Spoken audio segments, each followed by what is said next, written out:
I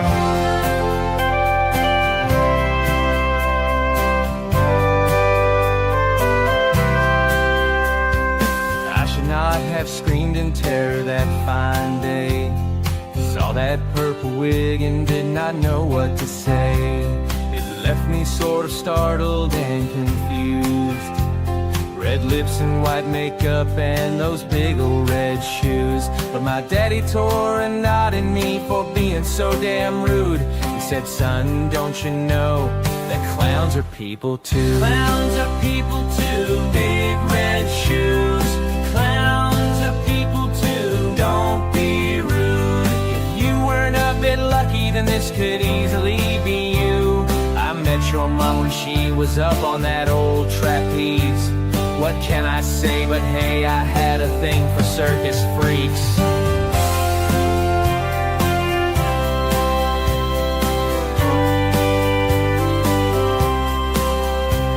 I started watching Bozo and warmed to the movie It. Killer Clowns from Outer Space to me was a big hit. Some people like McDonald's because of Mayor McCheese, but Ronald is my homeboy now, and Krusty and Pinky.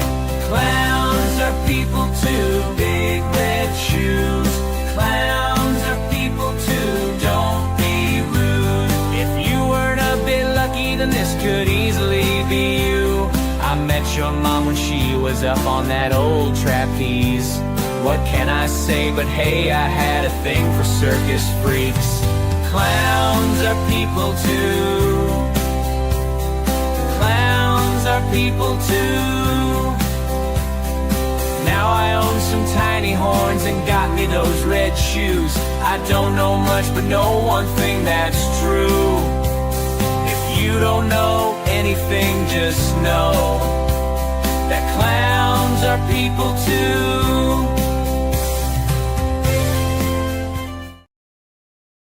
Welcome to Inside the Gamecocks, the show, part of the Chief Sports Network.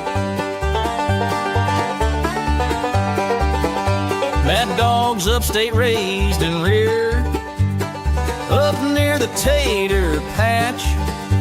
He flirted with that upstate team, now bleeds garnet and black. It's been almost 2 decades since JC started Big Spur. He may live outside of Chicago, but he's all Spartanburg. It's the show, the Gamecock Show. ITG, Phil and JC, it's the show.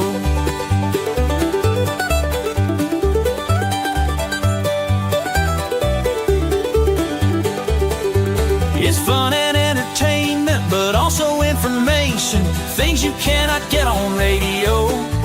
It's the show. Gather around, all you Gamecocks, it's the show. The show. Let's go. JC and Mad Dog Mully on the Gamecock Show.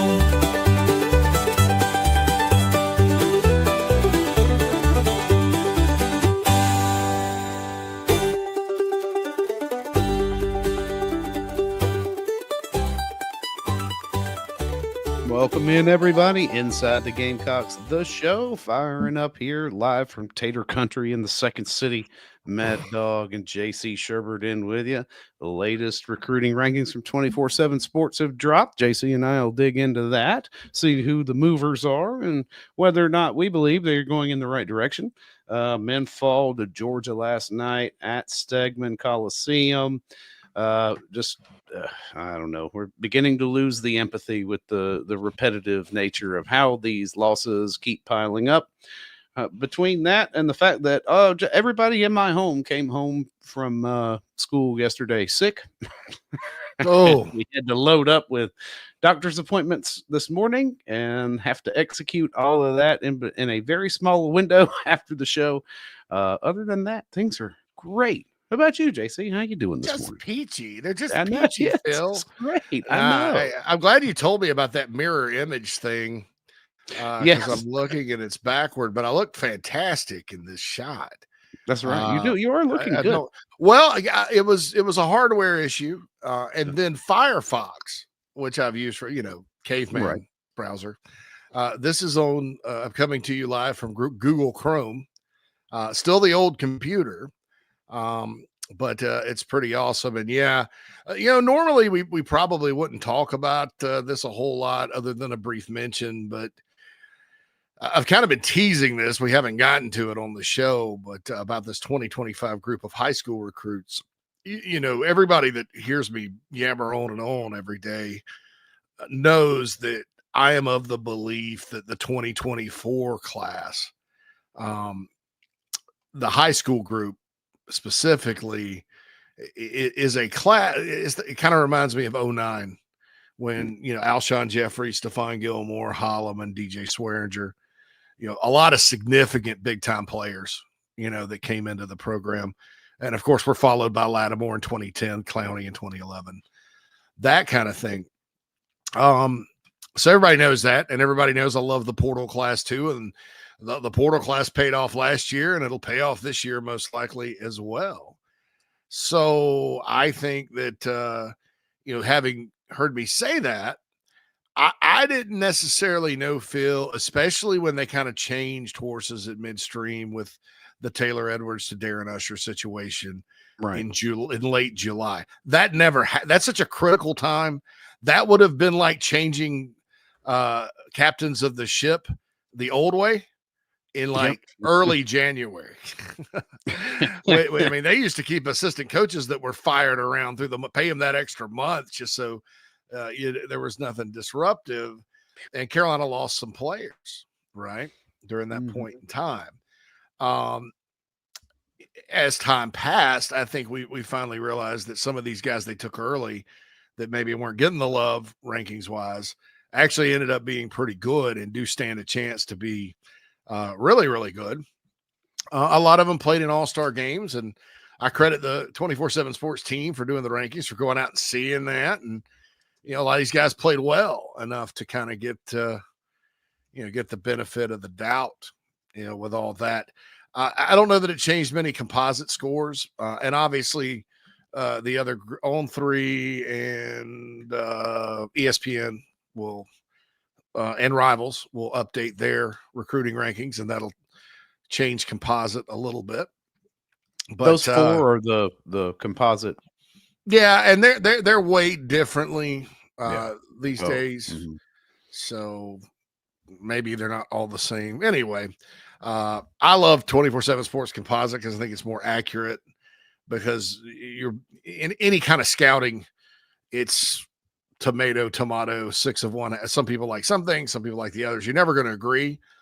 But what you get with that is a lot of opinions, meaning you've seen a lot of players in person. Once you start talking about at the various networks, double-digit people that go out and watch players, and then you multiply that, and you've seen them in different settings, games, film, whatever, that becomes a lot more accurate, I think. And it has since we did 24/7 Sports Composite, since before there was an On3.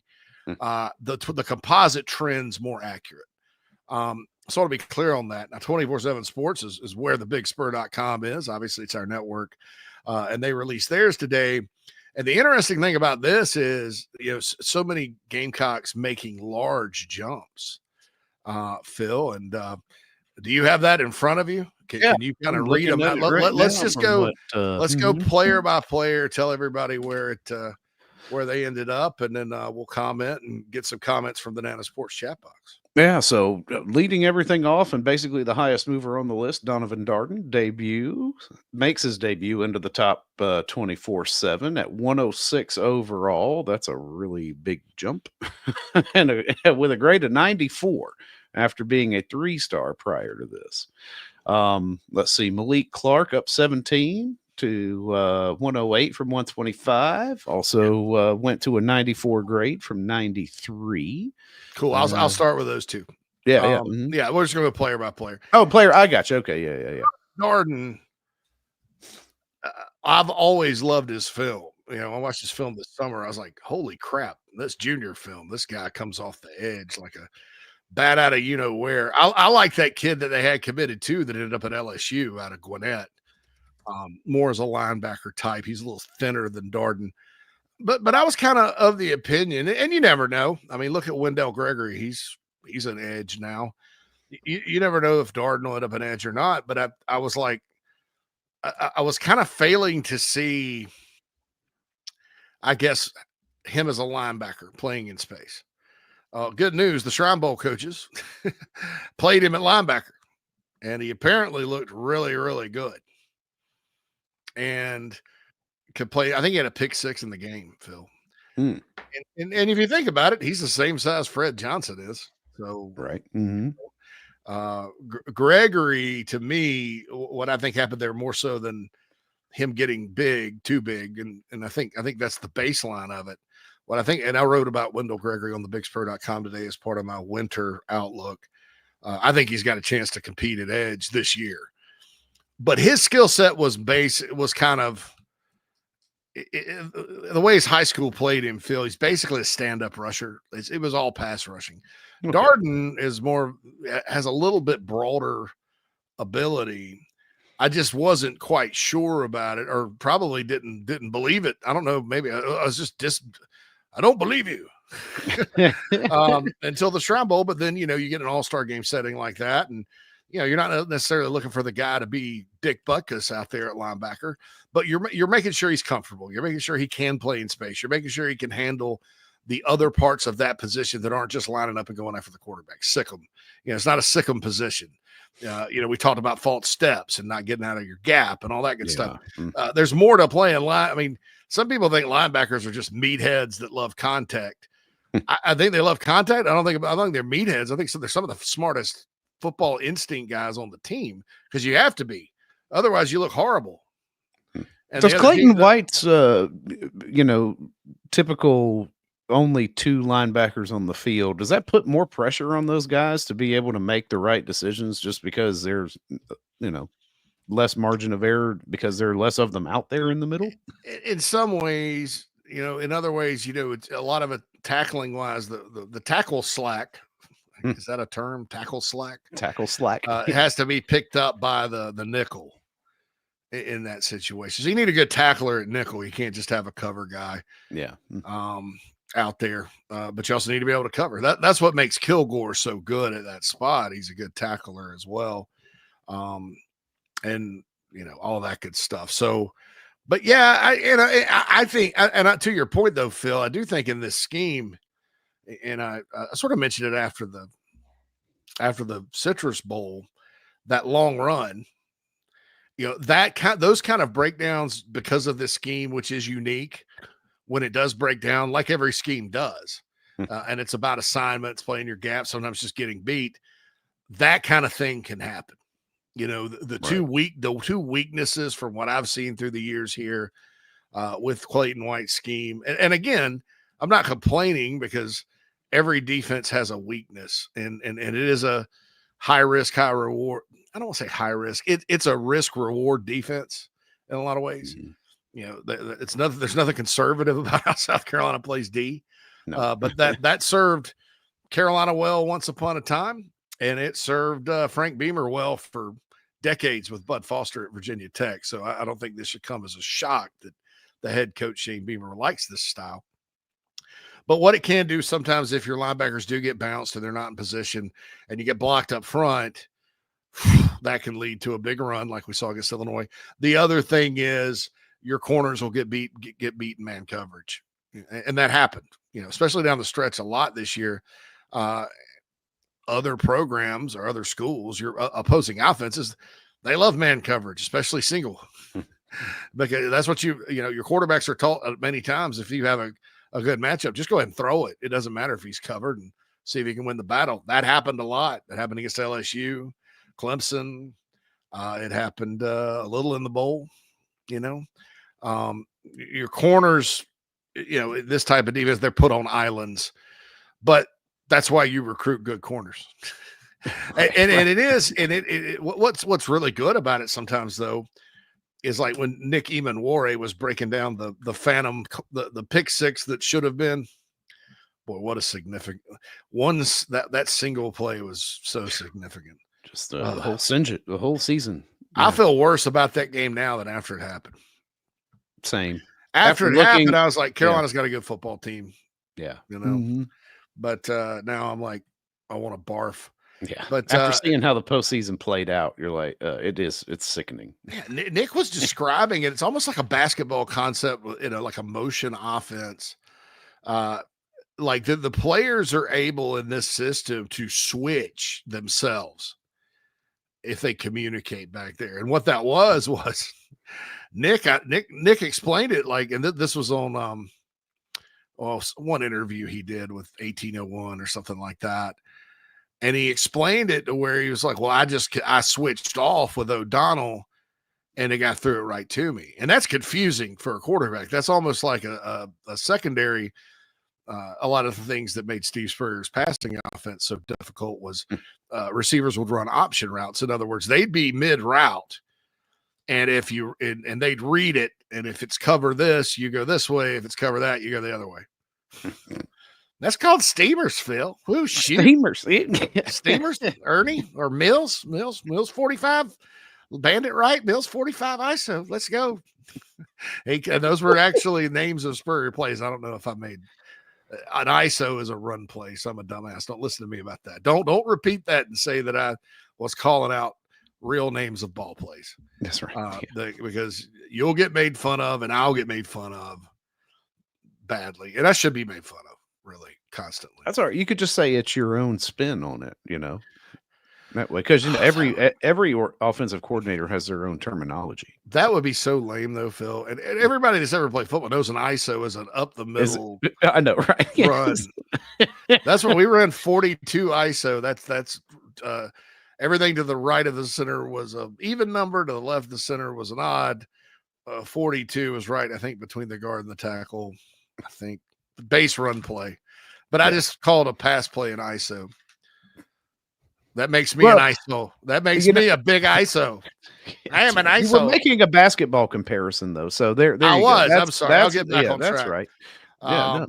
So the motion offense, right, in basketball, and one of the Jerry Meyer, who I used to work with, who did basketball recruiting at 24/7 and Rivals with me, his dad's Don Meyer was a legendary coach. He passed away recently, unfortunately. Jerry's forgotten more about basketball than most people will ever know. Craig says 42 is between center and guard. Not at DR Hill Middle School. I know, Craig. I know. But so we were talking, and we were talking about what made Bobby Knight a great coach.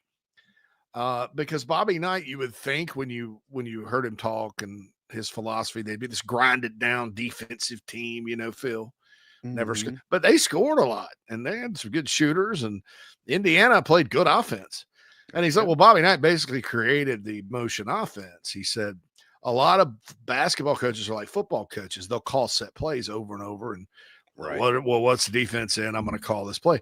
Frank Martin was like that, called play. Frank was really good at it. He understood spacing. Frank probably could have been an offensive coordinator in football. One of those like Andy Reid, O-line coaches, offensive coordinators, because he just understood spacing on how to get open. And people have gifts to do that. But so that concept with Nick Emanware is a lot like a motion offense because it's based on a concept, right? It's not a set. It's not like this play, you go here, you go there. It's read it and decide. And you go here, there, and yonder. And I think that makes for really good defense sometimes, confusing, causes turnovers. I also think sometimes if you read it the wrong way, somebody's wide open, down the middle of the field. But that was an interesting thing that Nick talked about with regards to that. So back to linebacker and Darden, who we were talking about, who's now the 106th player in the country. I believe that I think, without looking at everybody else, is that too high? I don't know. They still have him listed as an edge. I don't blame him. That's where the film's at. But I think Darden could come in and get Frank Johnson's snaps from last year this year, if that makes sense. not Frank Johnson, Fred Johnson. Fred, Freddie, because I think Fred's going to take Debo Williams' place in theory, and who's going to get those backups? I think Darden could come in and play some as a true freshman. Maybe not, but I wouldn't put it past him. Then you mentioned Malik Clark moving up 17 spots. Right on the cusp of the top 100, if you will. Not a surprise. Big senior year. Really talented player. I get asked all the time. Lance mentioned the receivers that Carolina brought in. Who's going to play? I'd say, right off the top of my head, Malik Clark, Donovan Murph, and maybe Brian Rowe.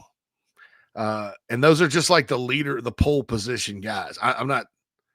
I'm not saying Lex Cyrus won't play, and I'm definitely not saying Pup Sellers won't play. So, but or Gidron, Gidron could come in and catch on quick, and he's probably got more upside than all of them. So this is a good group. Lots of potential here. So who's next, Phil, on the list? Let's see. Donovan Murph, speaking of which. So Murph goes to the Under Armour game as a used-to-be junior. That's right. And finds himself in the top 24/7. And now is the number 160 player in the country, moves up to a 93 grade. Everything I heard about him in the All-Star game setting was outstanding. Everything I heard about him this season was outstanding. He's physically ready to go play. I can tell you right now, the coaching staff's expecting him to play this year.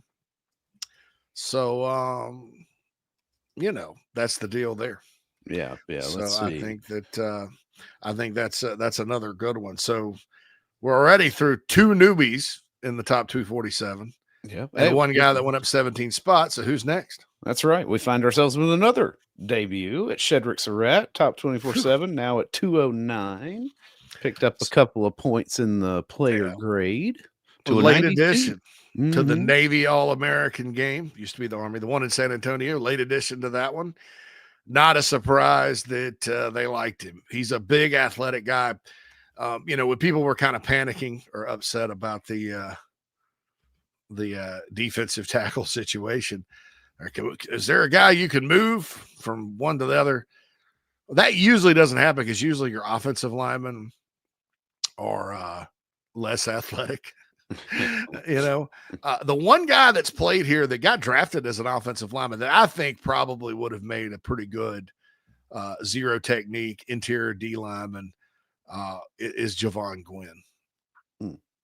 I really do think Javon Gwynn could have been a hell of a D tackle. But anyway, Surratt's the one guy that I think is athletic enough to move over to that defensive side. He did play it some in high school at Gaffney, but he's a big, athletic, tough Gaffney kid. Lots of schools wanted him badly. Colorado almost went like 7th grade girl stalker on him, Phil, trying to flip him. I mean, it was Coach Prime really wanted that guy. And I don't blame him. He's a guy that can play tackle. He can play guard. He's just really athletic. So, all right, who's next? We gotta love it. All right, Kendall Daniels, who actually he fell a couple of spots to 246. Yeah, a couple of 244 to 246. Yeah. Clint asked, "Who's everybody's favorite player in the 25 class?" He's a big Kendall Daniels fan. Mm-hmm. Yeah, we forget about him a little bit because he was one of those guys that it was kind of well known he was committed to Carolina. He flirted with some other schools. Finally ended up at Carolina. 4-star player out of Virginia. Great athlete, hard hitter. Wouldn't surprise me to see him get some serious run on special teams this year if he gets in and learns it. No injuries, things like that. Who knows? Safeties, that one safety spot's open. The backup spots are going to be open. There's a lot of competition back there, but who knows? He could end up factoring there. Maybe he's a nickel. You never know who's going to be a nickel. So maybe he's a nickel. What I like the most about Kendall is he played quarterback. And Clint, right before I looked at the chat box, I was going to say that he played high school quarterback. Brian Doan from 24/7 went to see him in a high school game, said the kid is just uber competitive, like in all aspects. You want guys like that on your team because normally they love football. Not always.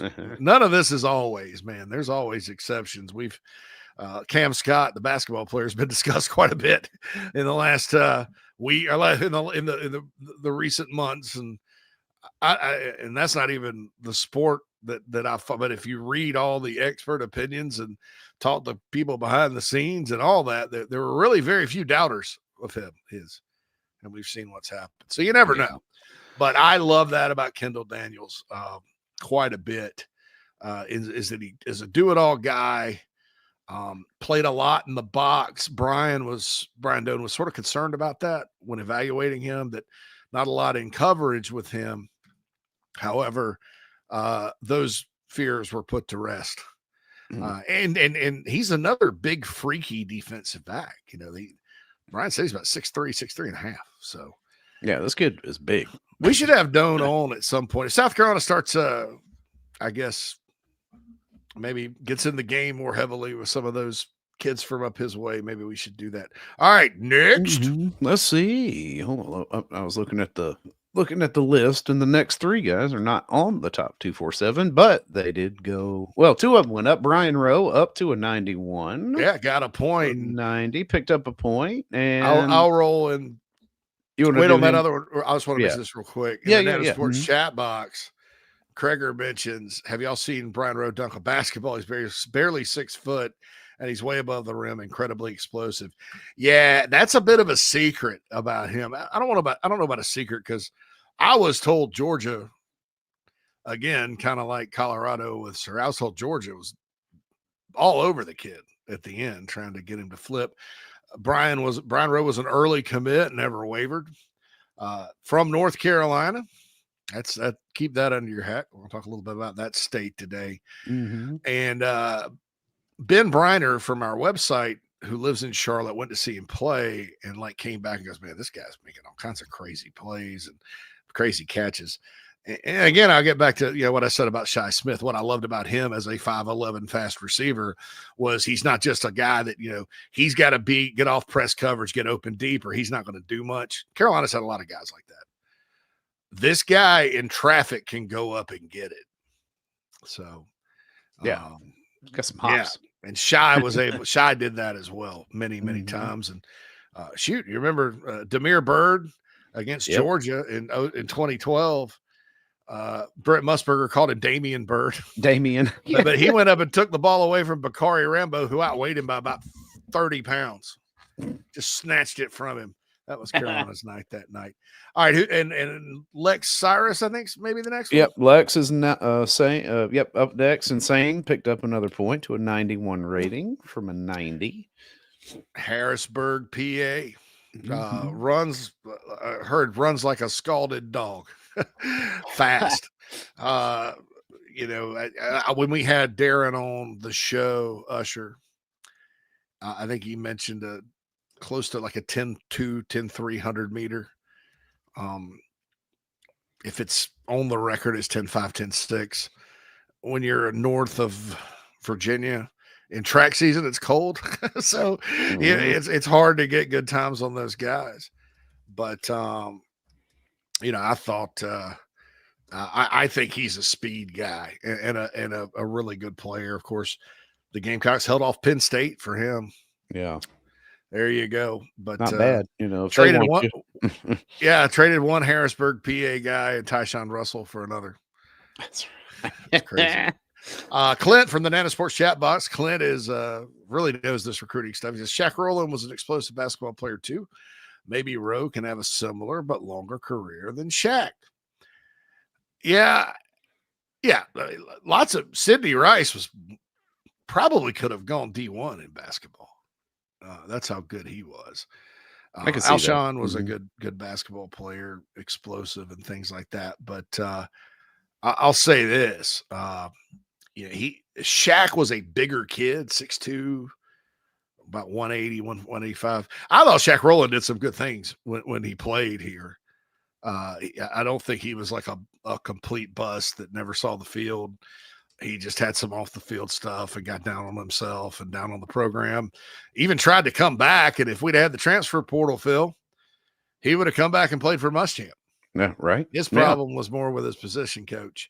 and taking care of business and things like that. But yeah, I agree with the llama, by the way, the elder llama in here. That to me, it's more the Shi Smith comparison, just because of the body type.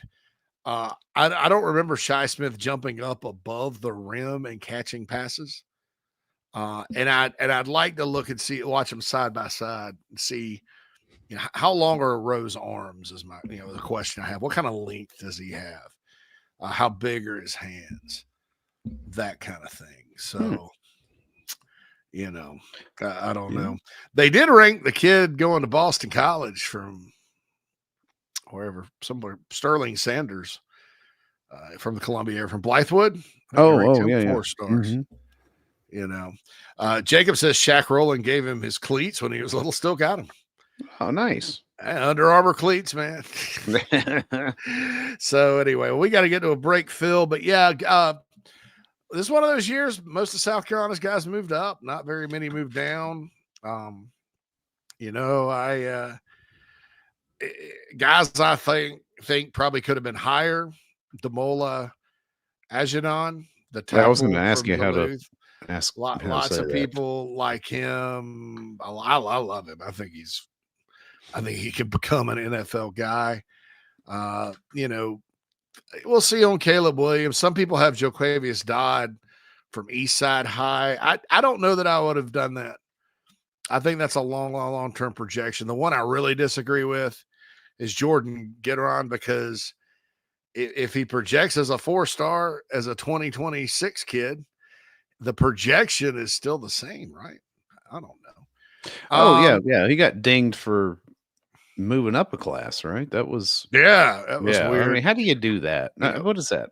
Yeah, I don't know. Potential sleepers here. Pup Sellers, obviously. Yeah. Don't sleep on Tayshawn Austin. Josh Smith from Dutch Fork. When Carolina flipped him, they weren't the only Power 5 trying to flip the Coastal Carolina commit, and he's another listed as an edge for some reason. He's a linebacker. Love Cutter Woods. Love Jaquel Hallman. I'd have probably had him 4 stars. And then Anthony Addison, I'd have probably kept it 3. But look, everybody I've talked to, everybody JB's talked to, loves Anthony Addison. He's just skinny. He's going to have to fill out. But this may be a guy in 2 years that they like. But overall, DeMarcus Leach, obviously. He's a big old long safety that Abbeville had a deep run in the playoffs, and he played pretty well as well. And then everybody loves the long snapper, right? I was thinking about you when I was thinking about special teams earlier today. I'm like, man, we're losing a lot. There might actually be reason to have some concern. Well, some people and people out there, look, have some class and stop. Oh my God, getting mad at Alex. I mean, I saw somebody the other day I saw another video of put his his nasty video put up with like just uncalled for stuff. I mean, look, it's fine if you want to do that, but call yourself what you are, which is a punk and not a fan. Right. And I bet Alex Herrera would whip your ass if you did something like that to his face. I think that's not sports. That's personal. It's okay to be critical, but you're such a loser that you're going to go through the trouble of making videos. And I mean, you're a sad person. And that's why I think, there's a bunch of psychopaths on social media sometimes. I mean, you're ruining social media for everyone else too. So that I saw that. Phil, I was stunned that somebody thought that was a good idea. I've also stunned somebody's that big of a loser to where they would take the time to do that. Right. And 3, time to look in the mirror and make some. They call themselves a fan. I'm like, okay, look, Herrera didn't have such a good year, especially when you look at the other kickers around the country. Yeah, if you had a kicker, if you had made some field goals, games probably would have been different, maybe. Right. Maybe. But you put together a low light video like that, and And the guy's done here. He's not kicking anymore. He can't hurt you anymore. He can't hurt you anymore. It just crosses such a personal level. Well, what that guy do to you besides go bust his ass and work hard to try to win games for the team that you allegedly love? People like that need to be banished from the university and from Gamecock land, period. And anybody that agrees with that and thought it was funny should be I mean, you're a loser too. I'm sorry. Just don't. I mean, it's okay to be critical. It's okay, all this stuff. But that's a guy that walked on, stuck with the program for years, has done the best he possibly can, and yeah, maybe he came up short. Guess what? I'd like to go to every one of these people's jobs and see how well they perform on a daily basis, or put them through what, some of these guys go through to get ready for the season. Right. Or put them in a pressure situation, like kicking a kick in front of 100,000 people, like at Alabama, from way past your range, and see if they would do any better. And they, not just kicking in a pressure situation. I can't stand things like that, man. It just, it makes me wonder, like, how these people were raised, if they have kids, what kind of values are they instilling in their kids? What kind of friend are they? If I ever found out who they were and where they work, I would never patronize that business and tell everyone I know and my pretty good sized audience never to go there. Right. I mean, because you're dealing with somebody that's honestly got some mental problems if they're going to take the time to do that and think it's funny, to attack somebody like that.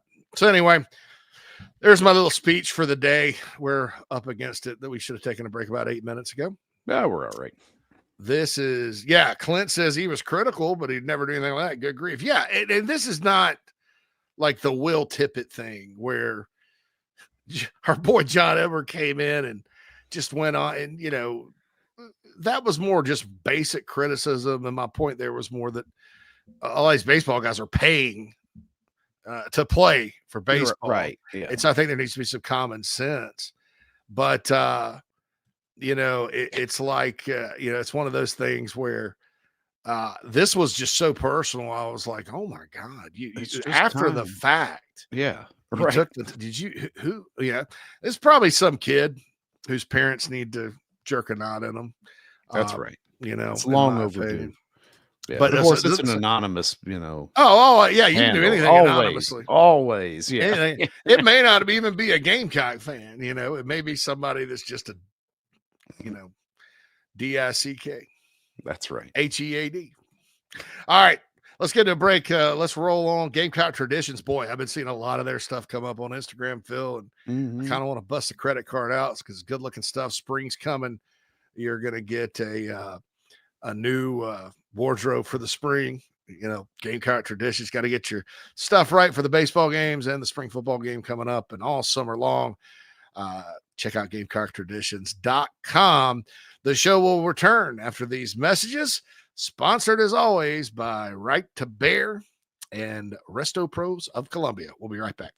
We got started in 1979. Because we're a manufacturer, we're able to control our costs. That's why we like to manufacture as much of the product as we can, because in our factory stores we can offer a competitive edge over other people around the country. When people come into one of our Palm Casuals, it's like they're buying their car at Detroit. They're going right to the factory and buying their car. 30-day money-back guarantee. That's a big deal with us. I mean, we give 30 days to do anything. I mean, return it, change it, get a different color, get your money back. When you pull into a store and it says Palm Casual, you know you're at a factory store.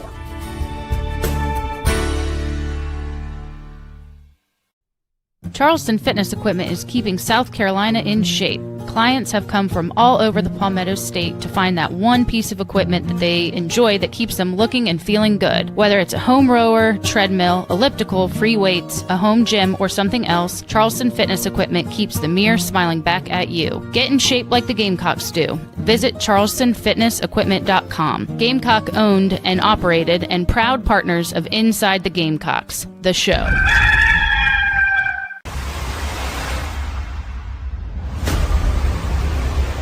What Right to Bear is we're an association of members across the entire country, and what we offer is we offer legal defense in the event of a self-defense case. Nice. So it's not insurance. So we offer an attorney Okay. In the event that one of our members might have some type of an accident. ProtectWithBear.com. We've got all of our social media accounts on the bottom of our website. We've got blogs, articles, detailed description of all of the coverages in depth. And, we'd love to have you come check us out and ultimately get the protection you need.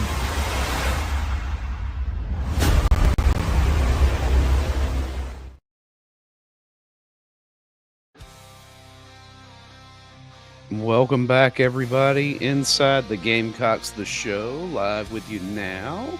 JC Shurburtt, Mad Dog Mullinax in with you. Just ran down some of the movers and shakers in top 24/7, latest release on 24/7 Sports for the 2025 class updated rankings. Go check them out and see where your favorite recruits have landed. It's interesting, JC, with the new early periods and things of that nature now. Like, a lot of these guys are already enrolled and on campus. Yeah. And they're still getting rated. Yeah, it's weird. It's just kind lock of it a in. different deal. It is what it is at that point. So that's when was the previous ranking to this one? Well, they do it along and along. It used to be we had at Rivals, we would do, we'd wait till we'd release a watch list right after the previous signing day because you had time to kind of massage it and update the rankings. You'd probably update it 4 times, right? Big moves after all-star games, big moves after senior seasons. What we would do, you'd release a watch list and then go. And my first year at Rivals is when we did the Rivals 250. So we went, it used to just be 100 and then it was 250. Yeah. And we go through the spring, like around March, April. You started what was called the Nike Camp circuit. Just about all the kids that were really good went to Nike Camp, and they'd run and test to do one-on-ones. You get to see all of them. They didn't have huddles, so you would just get the film on like VHS. So we'd go travel around to schools to get that. I was at Oakland Tech High School, home of Marshawn Lynch. And Marshawn Lynch actually, he was at Cal at the time. He actually pulls up in his car while I'm in the weight room, and they had the VHS tapes of their players back behind right there in Oakland, California. It's crazy, crazy trip, right? Jeez. So we bring it back, and we had a guy that put it. Anyway, long story short, you'd have 100 people, and then we would not put them in order until June before their senior year. And we'd meet and who are the 5 stars, who's number 1. You had a good idea who number 1 was most of the time. Right. Wasn't always right. Then when we got to 24/7, that system technically was set up a little different where it was easier to slide guys in and out. So we constantly updated it. And then instead of having like 4 major updates, there's probably 8. And then you have the final ones, which were the most important to get right. Now, I mean, it's like, it's almost like Parliament now, like parliamentary systems where they call a snap election. They'll call a snap rankings update. That kind now we need to update now. Update now. So that's the deal there. But that's to answer your question, I don't know. There's been subtle updates throughout the year, but this was a big mover. And and look, honestly, as Hale wrote in his article, it's on the Big Spur right now. It matters where you finish, not where you start. As far as because that's the historical record. When they put together the most Captain Obvious thing ever, which is the blue chip ratio. I love that.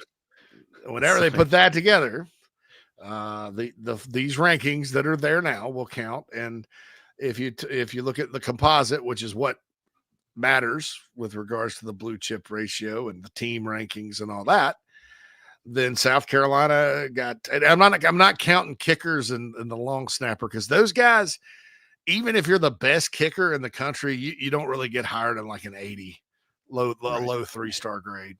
Most of them are 2-star. They drag your class down. That's so your crazy. average rating down for some reason. what I would start listing kickers as like neutral. Like I would rate them A or B, and I'd give like a half a point on your team rankings or 0.25, something small that doesn't affect anything. If you're an A, and 0.10 if you're a B, and that's it. I mean, there's no sense in weighing a kicker's grade the same as a quarterback. Because they're hard. I mean, and a lot of schools don't even take scholarship kickers. They just have a parade of walk-ons. Right. Yeah. I love the open tryouts mid-season at some places. Like, can you kick? Come on. Yeah. Come on. Let's go. So not counting those guys, because that makes 26. There's 24 from what I saw. And half of them are 4 stars or better. So there you go. I think the same thing was true last year. I don't know about star rating. I know that half of the 15 or whatever they brought in, 8 of them played in either Under Armour or the game in San Antonio, the Navy game, which I think that's South Carolina had never had that many in those national all-star games. They didn't have that many this year. It's a heavy in-state class. It could be, depending on what happens in North Carolina for 2026, Phil, it could be the class where we look back on it with 3 guys from the Tar Heel State, and Brian Rose really good, and Donovan Darden, obviously his stock shot up. Both of those guys are top 10 guys in the state of North Carolina. According to 24/7 now, Darden is the highest ranked guy in the whole class. In the class, right? South Carolina's class. And he's only behind David Sanders and Isaiah Campbell, who are both going to Tennessee, and then Bryce Davis, amazingly going to Duke. And then Darden, there's the Gamecock right there. So he finished ranked pretty high. Brian Rowe is 8th in the state. Austin is 18th. So we may look back and say, hey, that kind of got it started. But Phil, this 2026 group in North Carolina, man, I keep reading almost every day a new player comes up, and South Carolina's offered, and he's got 20 offers and all that. We've talked about Rodney Dunham on the last show. Hale's got a crystal ball in.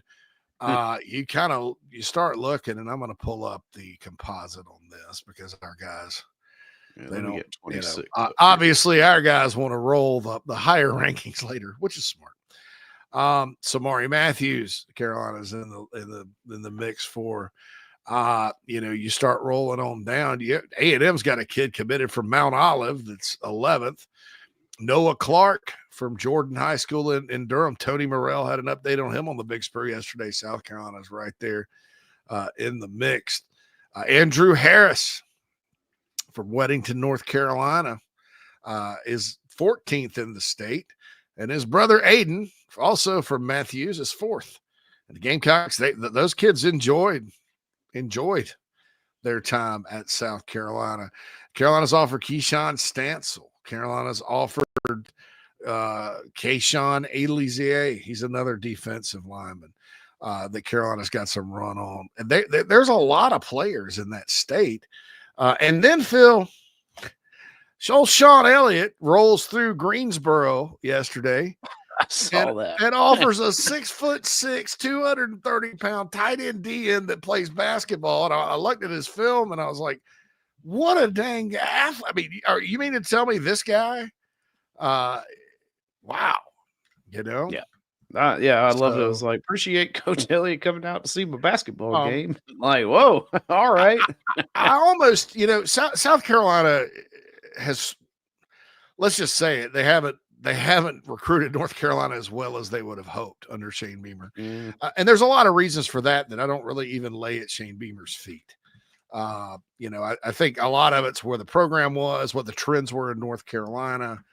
I think NC State having a bad year this year or a disappointing year helps because even if your coach is Dave Dorn, once you have a coach that's been somewhere for a long time and they have a reasonable amount of success, they have the relationships and they get started early enough to where they're going to be formidable in their own state in recruiting. And that's what NC State does.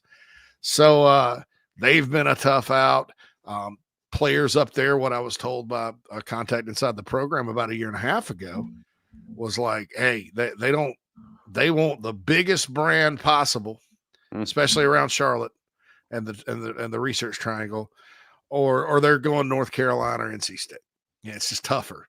And if you look at it, it is, and South Carolina, even if it opened back up, they're kind of historically behind Clemson as far as North Carolina players, historically behind Tennessee. Now, I think the landscape is this. It's the Vols world, and everybody else is living in it with regards to recruiting North Carolina. Unless you have these, I'll call them the random brand-based kids. Does that sound good? A random brand-based players. Brand. Yeah. Random brand-based players. Thomas Davis's son is going to Notre Dame. Surprised he didn't go to Georgia. Maybe Georgia didn't want him. Xavion Haynes, who was committed, I think somewhere now, he's for Rollsville. He's a brand guy that will probably leave and go someplace. Aiden Harris actually crystal balled to Ohio State. You have Kendre Harrison from Reedsville, big tight end, going to Oregon. Yes. Yeah. Now, the Portis kid, Camden Portis, I'm assuming he's related to Clinton Portis, going to Miami out of Myers Park. Not a surprise there. But you have guys like that, and stuff. And so I think random brand guys, Carolina may end up having a little more sizzle with them this year because of the improvement of the program and proximity. And Camden is the son of Clinton Portis. Oh, good. Yeah. Clinton Portis was a heck of a player. And I can't believe he has a son that's that old. I know. But, so we'll see what happens. But it's such a deep cycle up there, Phil. And there's so many guys at like D tackle that I know everybody wants Carolina to sign several D tackles. That it's a critical state for this cycle. I think one of the good things Beamer's done with regards to the struggles in North Carolina is they've made up for it with Maryland, DC, Virginia last cycle, that kind of thing. And hey, they're still trying up in Maryland. I mean, the Terps have a big 5-star in committed, and Sterling Lucas was there, but he also visited Auburn and everywhere else. I don't think anybody gives a damn if the kid's committed to Maryland or not. Right. Yeah. So, What's funny though is you're right. Like JC, there are 14 in the current 2026 rankings from North Carolina who are in the top 24/7.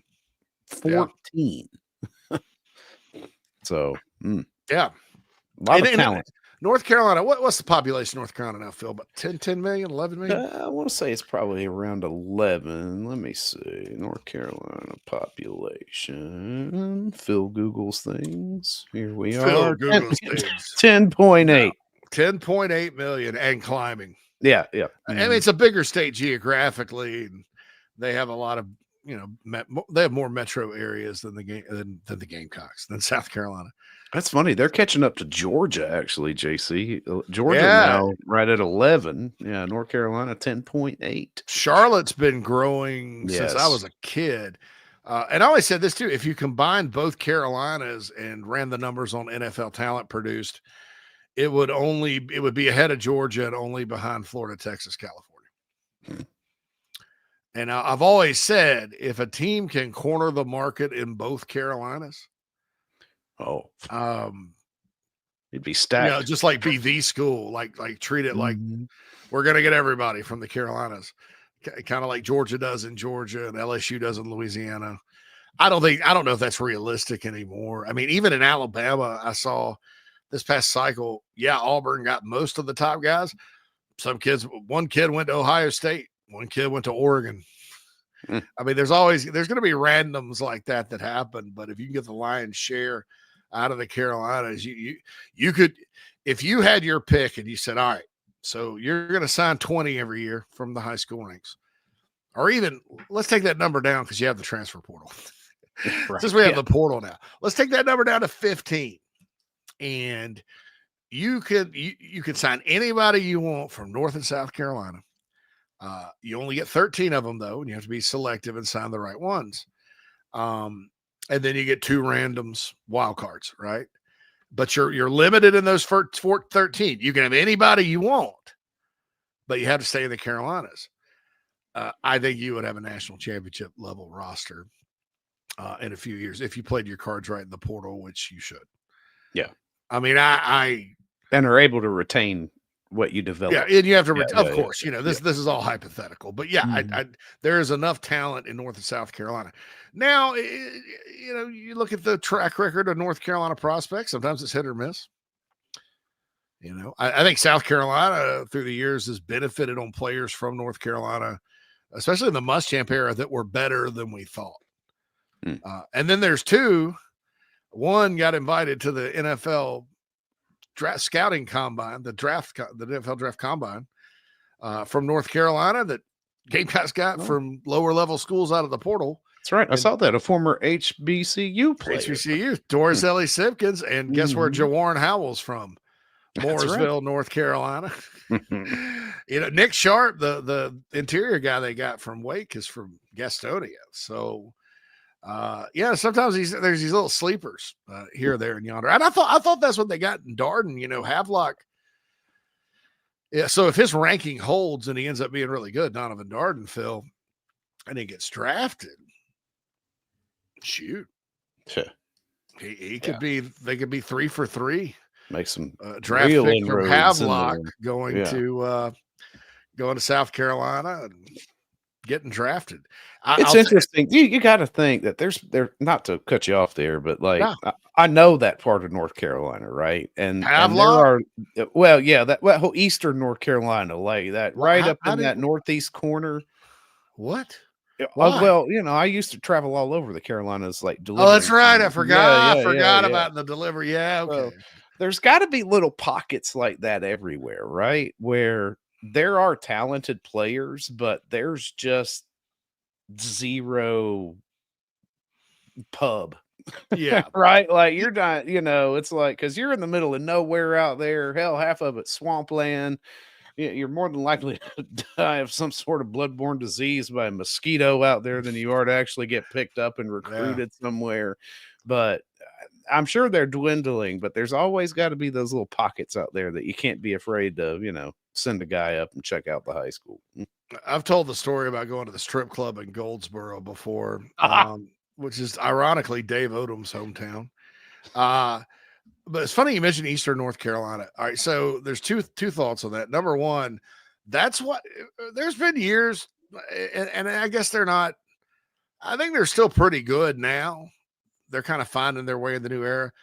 But there's a reason East Carolina's put together some damn good football teams through the years. Right. Because they had those guys. They'll get them committed and nobody talks about them.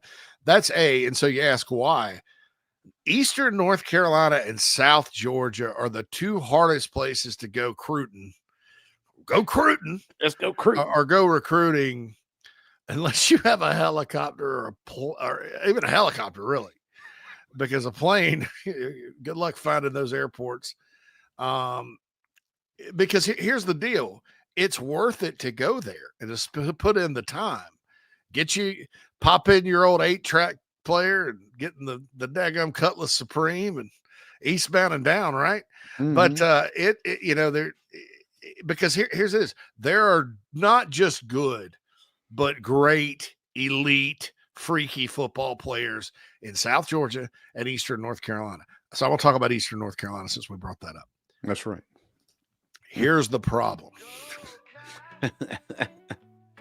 It takes an hour and a half to get from one high school to the other. And this is another one of those things we don't always think about when we're talking about recruiting, because recruiting coverage is always online, Phil, and it's almost like Xbox or a game to us. We don't think about the human factor, like, oh, Coach so-and-so only has so many hours in a day, and he's got to hit all these schools. Yeah, what do you mean he only went to 4 schools today? They can either send him to Atlanta, and even with all that traffic and what kind of cluster Atlanta is, he can hit sometimes 11, 12 schools, see 36 blue chip prospects in one day. Or we can send him in Eastern North Carolina and he can see 3 max. And there's only 1 or 2 at each school. And you got to drive an hour and a half to get everywhere. That's why number one, because for East Carolina, it's not that big of a trip. So number one, they've been pretty good despite being located out there. And number two, it's always in everybody's best interest to go get a baller from that part of the state. The kids from Charlotte get all the pub. The kids from the Triangle and Triad get all the pub. Asheville's just as a resort town. If there is one there, they get pub. Those kids way out there don't get any, but they track a lot better. I mean, if you look at the history, the ones that do, Melvin Ingram is from down towards South Carolina and Rockingham, but he is still Eastern North Carolina. Travian Roberts in Eastern North Carolina. It's like, like Xavier Leggett being from Mullins. It's kind of like that, similarly that remote. Obviously a little farther away from, a major airport being up there in Havelock than you are being in Mullins. But woo. Yeah, if you hit the PD of South Carolina and just worked your way up, it would take you a week to get everywhere. Right. And you could actually take 2 weeks and then go hit the Tidewater of Virginia next and find a lot of ballers. But yeah, if you went from the PD to the Tidewater and just recruited up and down 95, of course, 95 peels off, so you have to somehow find a way to get to the Tidewater. I guess that's right. I don't know. You that's know right. better It's than kicks back there, and then you got to get that's all right. There's highways. Gonna catch up on the Nana Sports chat box after the top of the hour break here. We got 1 hour to go on Inside the Gamecocks, the show. Probably not everybody's cup of tea to talk recruiting as deeply as we have, but I love it, and a lot of people do love it. So hope you enjoyed that conversation. Gonna switch gears a little after I catch up on the chat box questions. Talk a little bit of basketball. Disappointing game last night, to say the least. We don't have to talk about the game. The question is now starting to become what exactly is wrong, and how is it going to get fixed? Right, that's the question there. Plus, by the way, TJ Sanders tearing it up at the Senior Bowl. Also, I want to talk a little about Mike Shula. Had a request to discuss Mike Shula. Maybe there's a little concern out there from some people. I don't know. I'm going to give you an honest take on it when Inside the Gamecocks, the show continues. Sponsored by Tony Pope State Farm Insurance. Support Gamecock owned and operated businesses, folks, because they're the ones that also support things like NIL. So it's kind of a nice big funnel of money. If you're in Georgia or North Carolina, you can have an insurance agent in South Carolina, a Gamecock, because he's licensed in all 3 states. Home, auto, the very best insurance. You can have every policy I can put with him. I put with him. And that's right now it's just life insurance, because you can't do. He's my agent. Can't do car and home here in the great state of Illinois across state, or anywhere across state. Anyway, Tony Pope, TonyPope.com. Log on there, call his office, deal with his wonderful staff.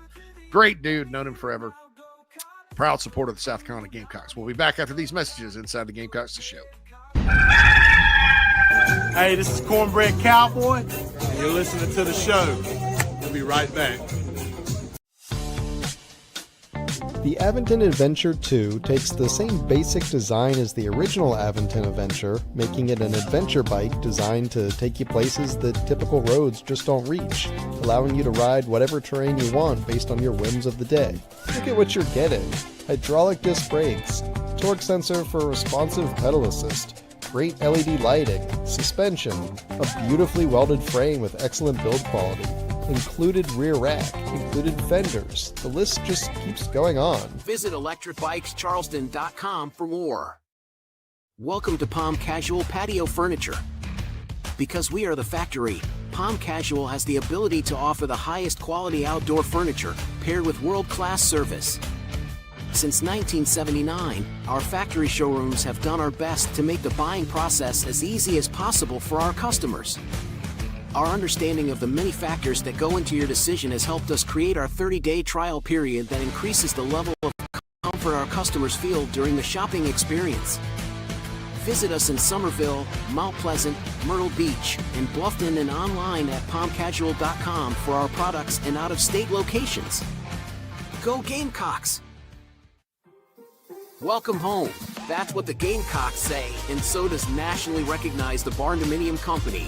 where they are building dream homes in the Carolinas, Georgia, and Tennessee. Their turnkey process can be custom designed and takes 6 months on average. Make your dream a reality. Visit thebarndominiumco.com. thebarndominiumco.com.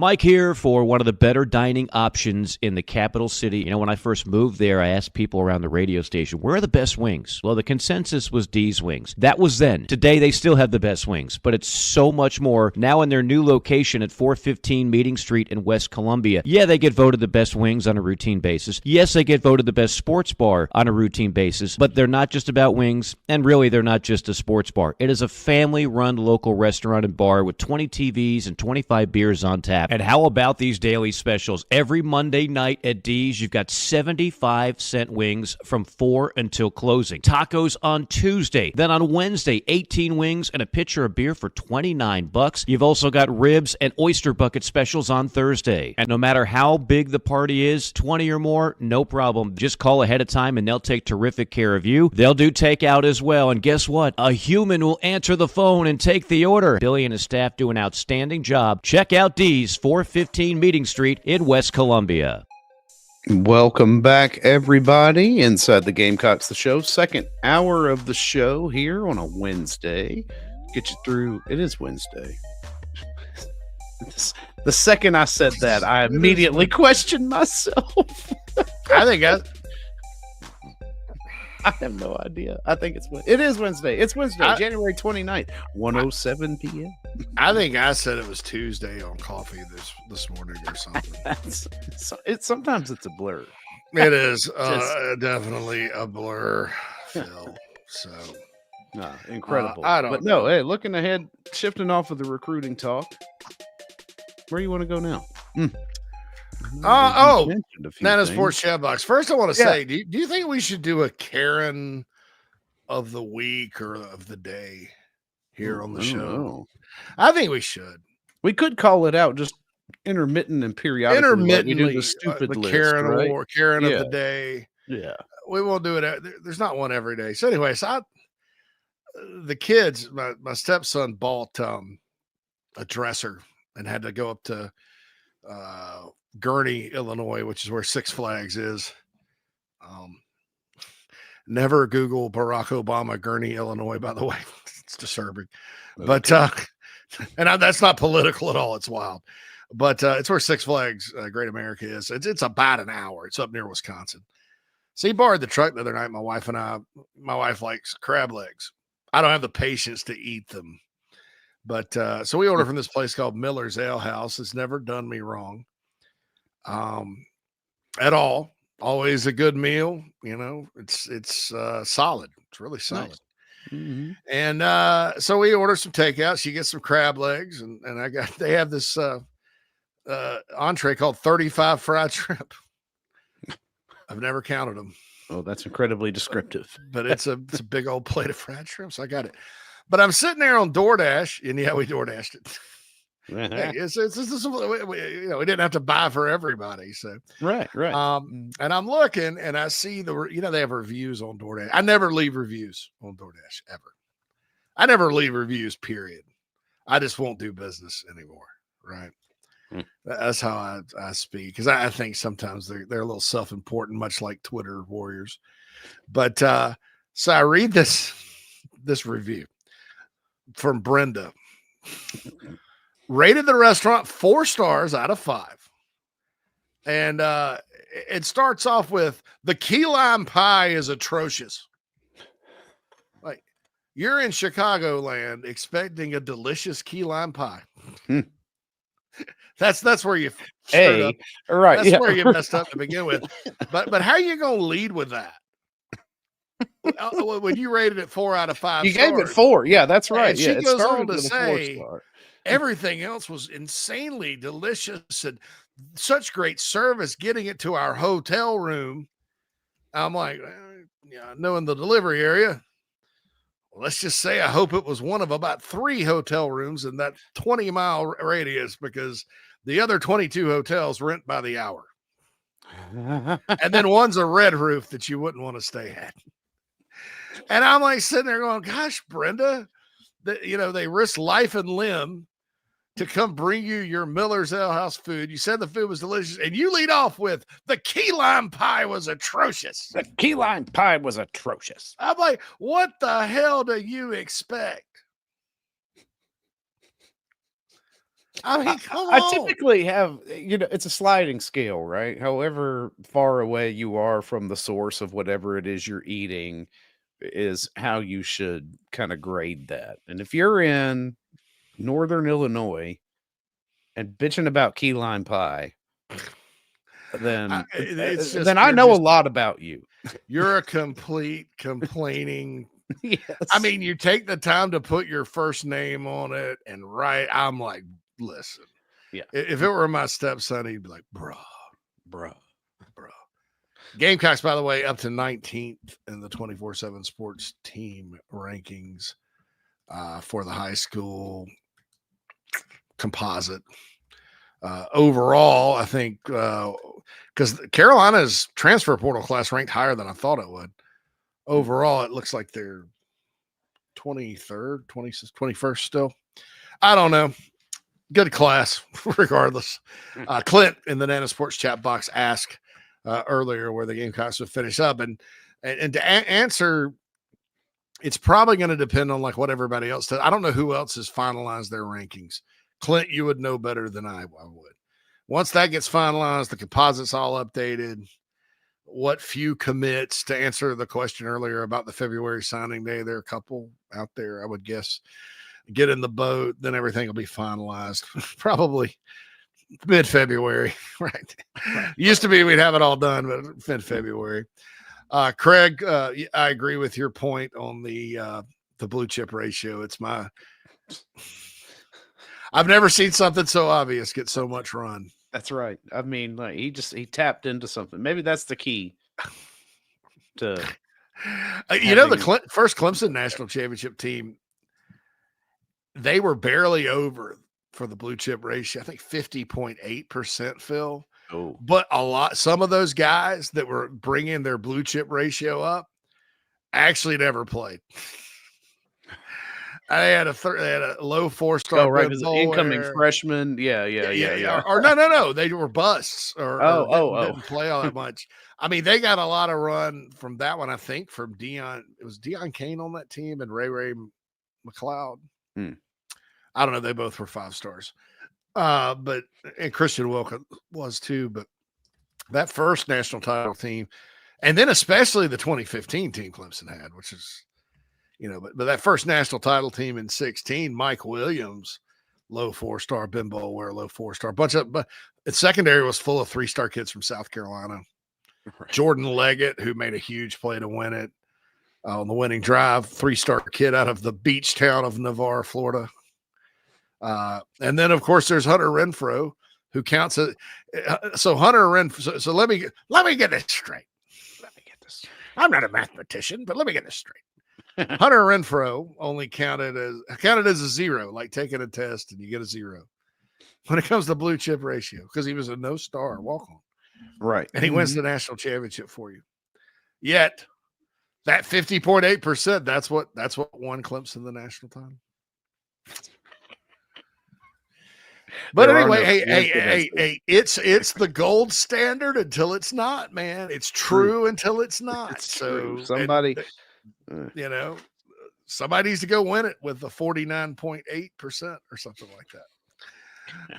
So we'll see. Oh, you can hear it now. Oh, that's just a one-off. Yeah. That's because they include, if you take that's when they'll pull the kickers and long snappers out of it just to make him correct, right? That's it. They got a two-star kicker in that class dragging it down. Bud's had this for a while since he was back in SB Nation. I always admired his writing from the sense that he is not afraid. He kind of reminds me of myself a little bit as far as theorizing on the on recruiting and things like that. I mean, I have my little theories too. But he got a lot of run out of he gets a lot of run out of that. That's obvious until it's not. So Continuing on the Nana Sports chat box, Clint says the Aiden Harris kid would be a great get too. I think so. I'm curious to see what he weighed in at during junior day. Is he still 240? I can't imagine he's 244. I mean, it's Ohio State, Auburn, Carolina. I mean, it's a who's who with that guy. And then he's got a brother that's I think more of a defensive end type that they like too. That's also, I think, ranked 14th in the state of North Carolina. The Queen of the Cocks from the Show Me State. Just got word on X, offered the McGaskin kid from Bama, big-time linebacker in the 27 class. Yes, he is very good. 27. Speaking of linebackers, and Charlotte and North Carolina, Craig says, whatever happened to the linebacker Boykins that was from North Carolina a few years ago? Well, there was two of them. His brother went to UNC. He was the younger brother. Derek was at Carolina like for a minute and then went to Charlotte. I don't know what he's done at Charlotte since. The Queen of the Cock says, give me the upper part of the upstate for 200. The Landrum, Inman, Chesney, and Polk County area does not get touched. It's a miracle the Gamecocks found Debo Samuel and Chapman. They have dudes at Chapman. Yeah, look, I think in general, Queen of the Cock, Spartanburg County and Cherokee, which basically, I know, no offense to Blacksburg High School, but Gaffney, that area has great football. I grew up there. And the players that they end up making it out, they end up being pretty good. Hell, Carolina's had two winning quarterbacks from Boiling Springs, the historically worst program in Spartanburg County. I don't know about now. Dylan Thompson and the late, great Phil Petty, since 2000. Spartan High has a long history of putting out ballers. Dorman, Burns High School, Woodruff, Tony Rice, Derek Jones, Marcellus Dial from Woodruff. Agreed on all that. Chesney, and you're right about Chapman and Debo Samuel. The Chapman always had athletes when I was coming up too. Inman wouldn't be a bad place to live these days up there, Lake Bowen, Spartanburg County. No chance I get to move back to the hometown though. Wife doesn't want that. No, yeah. So it's growing too. It's get there now. Queen of the Cock says they're just small schools. They don't get recruited because of the competition. In some ways, I think some ways too, recruiting small schools in South Carolina is a lost art. I think the Gamecocks still do it. And that benefits them. If you think back through the history of recruiting in this state, there have been more players come out of the small schools than the big ones.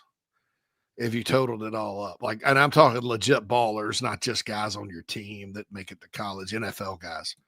I mean, think about Carver's Bay alone. Now, here's the question. Carver's Bay has a player in this class, offensive lineman. His name isn't Gathers. So, do you take him? Yeah, he's not Gathers. He's not Lame Gathers. But no, I mean, Mullins, Latta, Donnell Stanley came from Latta. Dillon has players. Horry County in general, everybody from Myrtle Beach, they all have played. Georgetown County, Charleston. I mean, it's the little small towns in this state still put out ball players. Lamar has a history. Sumter, you can go on and on and on. Clint loves talking recruiting. Tiffany says, I had a job that sent me military recruiting at Cherry Point and Camp Lejeune. I never thought I'd get to Cherry Point. I drove for days. Yeah, that's how I feel. Mm-hmm. One time, Greg Lackey, a buddy of mine at Rivals, we were rolling through Eastern North Carolina. Sadly, I think it was on the highway Michael Jordan's dad got murdered on, which was scary. We had flown into Raleigh, and this is the same trip we went to the strip club in Goldsboro. I think it was the day after, and I was a little hungover and in the passenger seat and passing. I was sleeping, and we're rolling through, and all of a sudden I hear, "Oh my God, a cat!"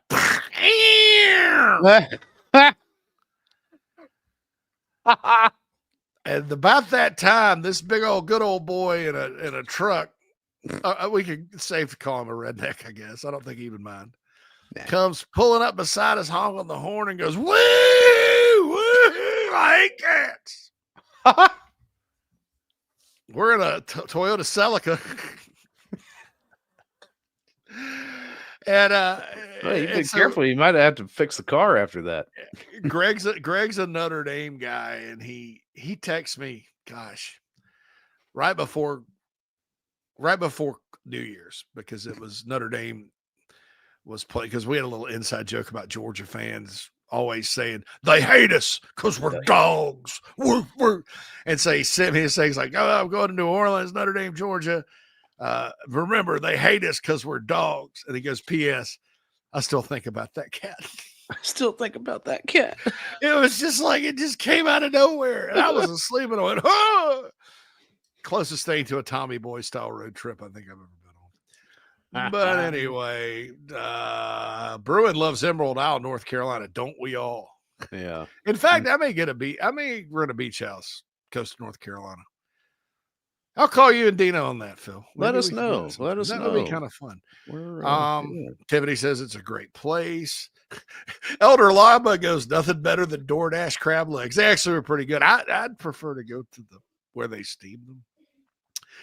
Tiffany says Krispy Kreme needs to be added to DoorDash. No. I'm on day 3 of a diet and working out, man, for the first time in a long time. I've actually made it 3 days. Nice. If that happened, I'm not sure. Oh, I got a long way to go, Phil. I've got a trip between schools in Eastern North Carolina. Yeah, right. I've got an Eastern North Carolina road trip to go, dude. You got an Eastern North Carolina recruiting road trip to go. You got to stop somewhere. That's right. Krager says he's never used DoorDash either. Don't start. Yeah, it's not. That's my advice. Don't start. Yeah, don't get hooked on that, Craig. I went out and worked a little for DoorDash during the pandemic, right? Yeah. Because I was bored, and frankly, the sports website business doesn't go so well when you don't have sports. When there's not sports. Yeah, I mean, everybody's kind of concentrating on other things. So I went out, and I used to deliver pizzas and gyros when I was in college. And that's when I got hooked. It's like, I bet. Because you're carrying around all this food all day, and then you get home and you've been driving all day. You don't feel like going back out. I bet a good bit of their business comes from their drivers. From their drivers. They ain't the money back anyway. And now you can get groceries, pet supplies, hardware. Right. I mean, you can get anything. Don't use it, Craig. It's too expensive. It's too expensive for anybody. That's what kills me. And I'll pull it up. Like we'll get, oh, hey, I've got something started on DoorDash, and I'll look at it, and it's a $57 pizza and breadsticks from a place across town. I'm like, what? The boys here like they are not shy about double entree or entree and app sampler and dessert at the same time. They just plug it in. Right. By the time I get to order, I'm like, I'll have a cheeseburger, no cheese, because that's $1.50. I know. Yo, one day I got this. Now I'll tell you, Jets, and then we'll get back on topic. This kind of ties in with our Karen of the day thing. So one day, Jets Pizza, who I respect, love, and admire Jets Pizza. I love Jets Pizza. I love their boneless wings. I love all of it. But so I get this thing. It's like 50% off one topping pizza, or 50% off any pizza. Order now on DoorDash. So I'm like, all right, yeah, let's go. Because that's expensive. It's even expensive when you get Jets to bring it or you pick it up. And I'm like, I'll eat just pepperoni. I don't care. Right. And it was an extra large and all this stuff. So I get there and I look at and I'll go to add my pepperoni, my toppings. It didn't specify the number of toppings. And I look, and Phil, toppings were $6 a piece. Oh, whoa. 6. Well, there was a place I was thinking of that's like that here. Like, how do you get to $57 for pizza and cheesy bread, even on, DoorDash? Now, granted, it's a really nice pizza joint, and the cheese bread is worth the price of admission. However, it was $3.50 or $4 a topping on a 14-inch pizza. I'm like, y'all are crazy. That little bit of onions ain't. I mean, look, I know things are high. Yeah, right. But that ain't cost you that much. No, man, no. maybe. I could go out there and pick it up. And this is what I was showing my wife and daughter. I was like, listen, guys, I can go and pick this up if I order it online on their own website, which they prefer, and sit down and have a pint while I wait for $10 less. That's another thing we did during the pandemic. There's a place called Delray's Chicken Basket. It's right where Route 66 starts in Illinois. And so they didn't deliver out here, right? Because that's really when all this bad DoorDash stuff started. And I gained a bunch of weight. It was during the pandemic. We were bored. All I did was drink beer, watch old concerts, pray for my website. And then at some point I took my ass and got in the truck and DoorDashed for extra money because I had to. That's all I did. It wasn't good for me. I picked up some very bad habits along the way. However, and then I got so bored, I started a daily talk show and a collective all at the same time. And a collective, that's right. Instead of just sitting back and chilling and working on the website a little bit, nevertheless. So I'll say this. So we get in the car, drive up there, and they actually have iced tea that tastes like iced tea. So I'd sit there and have me a tea because I don't drink and drive. And Nat would sit there and have a couple of vodka sodas because it takes an hour to get it done. But man, we could feed the whole family for $58. Right. Well, now they're on DoorDash. And so we ordered chicken basket, about a month ago or so over Christmas. $169. I know. And they don't even have the complete menu. There's stuff you can only get you can't get the chicken pot pie. Oh God, don't get me started on that. Oh God, you're gonna charge me $6 for toppings, but you can't put the boneless buffalo wings on the wing that I love. Yes. You can't and get it's a bottle always of ranch. wings. It's always wings or like cheese fries or something that's like really good there, and it's not available on. I'm with you there. Don't even get me started. Krager says he doesn't see any Queen of the Cocks post on here. The conversation. Nah, he's on the same system you are. He also mentioned that the salmon in Washington State was top notch. I had a really good piece of salmon in San Francisco. Same trip I met Marshawn Lynch down at Fisherman's Wharf. It's really good. The Pacific salmon, shrimp, they call them prawns. They're really good. Everything tastes better the closer you are to where it grows. Just absolutely the way it is. Krager mentions Kirby was in North Augusta to see Gaston, the offensive lineman, yesterday. South Carolina's hasn't offered him. Time will tell on that one. So Elder says UGA has hit the Augusta Campine Statistical Regional Area hard the past few years. Grabbed a 5-star lineman from my high school last year. Yeah, they always do pretty well there. Would you include Washington County in that? They always put out players. I know Thompson is a pretty good school. Augusta Laney used to be good. There's good athletes in that area. Bobby mentioned some breaking news, Phil. Corey Helms, new head coach at Pelion High School. Congrats to Corey, former Gamecock. Oh, Corey, yeah. Mm-hmm. Bruin says he's going to Emerald Isle in May. Hot dog. Enjoy yourself. Mm-hmm. Enjoy yourself. Julie has a DoorDash thing. She says, from the Nana Sports chat box, I get everything in the cart, then realize how much. Time to put my shoes on or fix a bowl of cereal.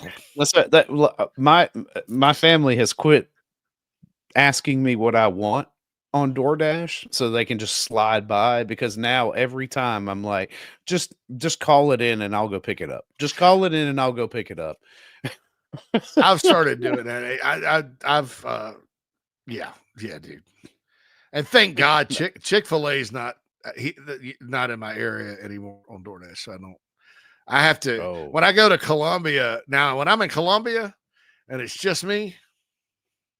Oh, that's different. I'm hitting it up, dude. And I'm hitting up Bojangles and Chick-fil-A because I can't get something I can't get. That's right. Eating all the Rushes, stuff you can't eat at home. Maurice's sometimes.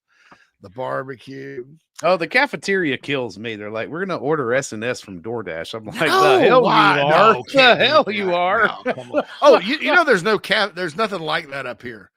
No There's cafeteria. no K&W, no Really? S&S. I was trying to explain the concept to Nat, and what is it like? Well, it's like school lunch. Ain't no You grab your Morrison's, tray. ain't no Piccadilly. Ain't no Piccadilly in Chicago. It's like a blues song. Krager, extra appetizers, bro.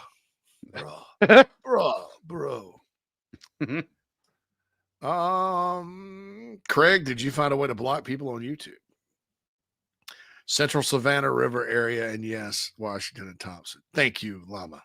Oh, nice. Queen of the Cocks, same here, JC. I went to school in Virginia in November and tore up Bojangles, Chick-fil-A, Zaxby's, and everyone was confused as to why. I missed that stuff. Yeah, Raising Cane's is like my kids love Raising Cane's. The boys love Raising Cane's.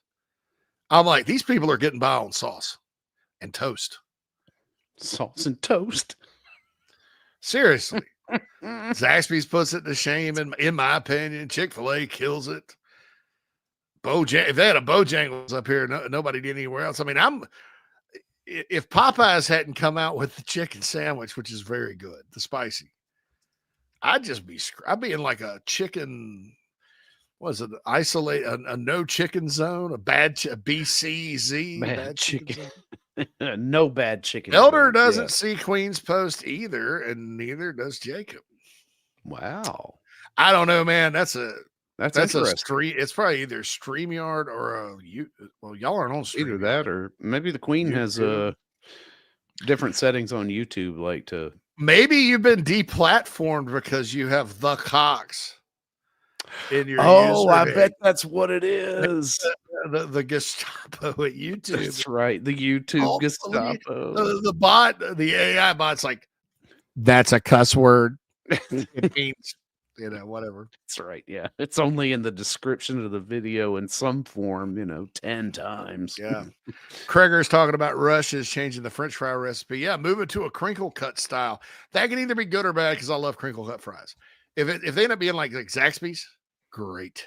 Right. Although they say we're doing it to be crispy, so I'm worried they're going to go with those skinny crinkle cut fries, which are basically like nasty potato chips to me. Because I'm not like a big, unless they're McDonald's fries, I'm not a big crispy fry guy. Right. I got to shut up because I'm going to get hungry and go gorge for lunch, and I've got a nice salad fixed. They canceled the Queen of the Cocks says. Yeah. Censorship. Yeah. All right. So you think your, gender ambiguity on here would give you a pass on the word Cox in your, we got to handle there. We got to head to a break, final break of the day on Inside the Gamecocks, the show. I do have these nice topics. We did. Yeah, stress out. And we talked about the 2025 class, which is what I've trying to have been talking about. I've tried to talk about the last guy. I always forget to do it. But yeah, I mean, big question about that, guys, and gals, is did this class end up better than you think? I think it did. I mean, for me, I thought, well, they probably won't finish in the top 25. It's going to be a lot of in-state players, developmental guys. Amari Adams at the time was the top guy in state. And they just kind of went turnip farming and dug a lot of turnips up, and they ended up being big. Right? I don't know how you turnip farm, Phil. I have no idea. I don't know. They are root vegetables, so you're correct there. Julie says Whataburger is going to kill Rush's. Never. I had Whataburger when I was in Nashville this past time. I was horribly disappointed. I remember it being tastier than that. Yeah, there's one down the street from my wife's school. There's a Fat Burger never here. Had one. Oh, Fat Burger. Remember in the Biggie song? He talks about Fat Burger. I'm not going to repeat that. No. All right. So Inside the Gamecocks, the show, we got our final break here. We are built by the Barndo Co. as always. Also, don't forget about our friends at Gamecock Traditions. Also want to remind you on the Chief Sports app, speaking of basketball, which we'll talk about on the other side, Brandon Wallace, former Gamecock player from the Savannah River combined statistical area, however you explained it out there. Central Savannah River area, CSRA.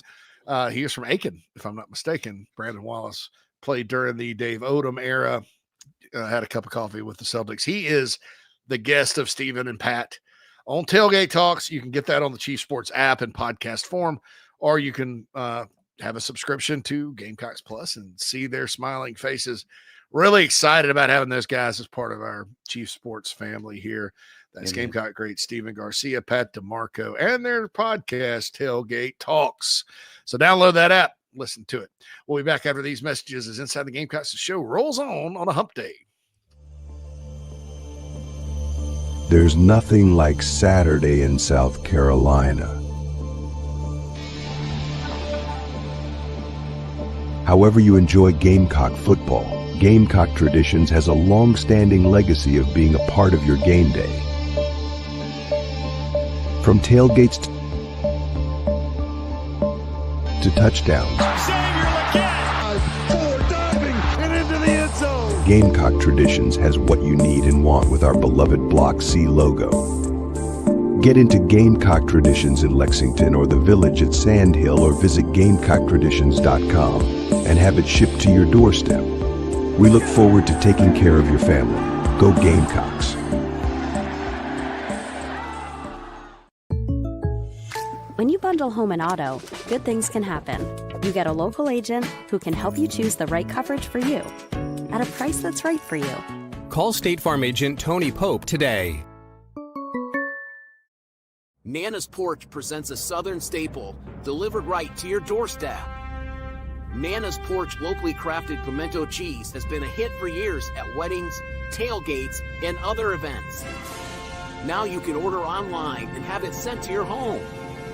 Visit nanasporch.com. That's nanasporch.com and click the pimento cheese tab to choose between their original pimento cheese and their jalapeno smoked pimento cheese set. nanasporch.com, man, that's good.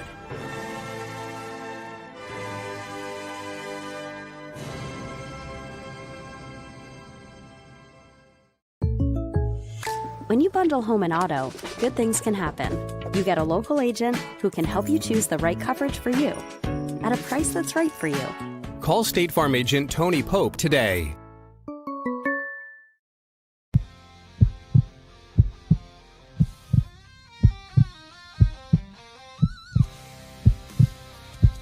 Welcome back, everybody, inside the Gamecocks, the show. Final segment of the show on this hump day. Mad Dog, JC, in with you. A couple of things we might want to talk about here going into it. I guess it's finally time to talk about a little basketball. Not the best outing last night at Georgia. More of the same when it comes to turnovers and just sloppy play. It kind of looked even a little worse to me, JC, than it had the past few games. It's been frustrating, but you can see them trying to push and do, but last night was just ugly. Yeah, on the game, you get down 14-3 early.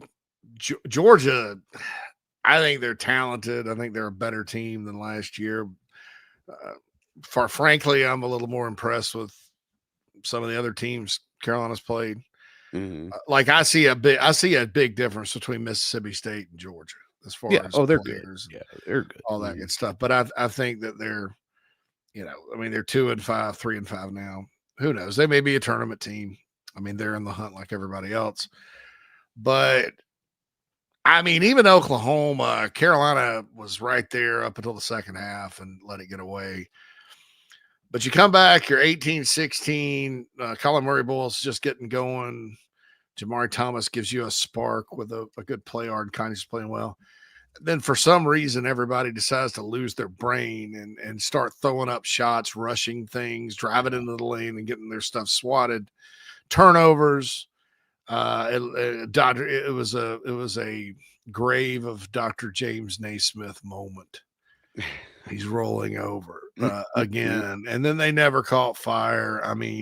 For the life of me, I don't understand why they're not working it around until they get the ball in the hands of their best player, even if he's away from the basket and he has to pass. That's proven to work, Phil. Right. When you get the ball to Colin Murray-Boyles. What was it? The Florida game? He had 8 assists. Yeah, he's one of the best. Everybody better. That's what Lamont Paris does. That's his system. Yeah, he can facilitate everybody else on the team doing well. It just, I don't know why.